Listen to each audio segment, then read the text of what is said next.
पटकाई करने के लिए। अब उस फल को लेकर के बैठ गए। अब फल को लेकर के बैठ गए, विचार करने लगे कि अगर इस फल को हमने खाया, इस फल को खाया और महाराज मान लीजिए ये बच्चा मेरे गर्भ में, जैसे सुखदेव जी महाराज 12 साल तक रहे, अगर 12 साल तक मेरे गर्भ में रह गया तो मेरे गर्भ का क्या होगा?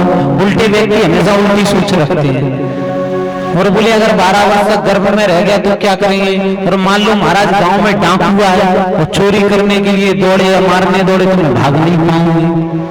अगर गांव में आग लग गई तो क्या होगा? नाना प्रकार के सवाल लेकर के बैठे।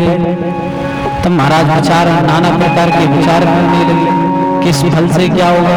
इतने में बोले महाराज इसकी एक सहेली आई, वो भगवान का थोड़ा सा भजन करती थी। उसने कहा कि ये भगवान का दिया, संतों का दिए हो गए प्रसाद पर कभी सवाल नहीं उठाना चाहिए, इसे तू पाले तेरे यहाँ संतान हो जाएगी। लेकिन महाराज याद रखना,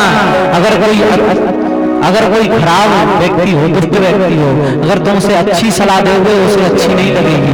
अगर दुष्ट व्यक्ति को तुम उल्टी सलाह दोगे उसे जल्दी लगेगी। ये महादुष्ट है, इसे अच्छी सलाह दी उसने कि तुम फल खा लेगी, संत की कृपा से तेरे यहाँ बालक हो जाएगा, संतान हो जाएगी। लेकिन महाराज उसकी बात अच्छी नहीं लगी, वो तो चली गई। लेकिन इतने में बोले महाराज इसी जैसी आ गई। बोले कौन? इसी की बहन आ गई।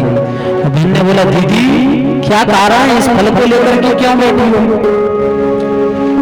बोले बहना तेरे जीजाजी ने ये मुझे फल दिया है और बोला है कि इस फल को तुम खा लोगी तो तुम्हारे यहाँ संतान हो जाएगी। तब वो क्या कहती है, अरे दीदी तू पागल है गई क्या? कहीं संतान, कहीं फल के खाने से संतान हो जाए? ये बोले ये बातों को तू मुंह मत रखा करे। महाराज अब लगे दिमाग में सही कि महाराज उल्टी को उल्टी मिल गई, उल्टी सलाह देने वाले मिल गई। अब विश्वास हो गया। बोले हाँ तुम ठीक कह रही है। तो बोले इस फल का क्या किया जाए? बोले एक काम कर इस फल का। बोले क्या? बोले इस फल को जाकर के बोले मेरे यहाँ गर्भ में बालक पल रहा है और जैसे ही 9 महीने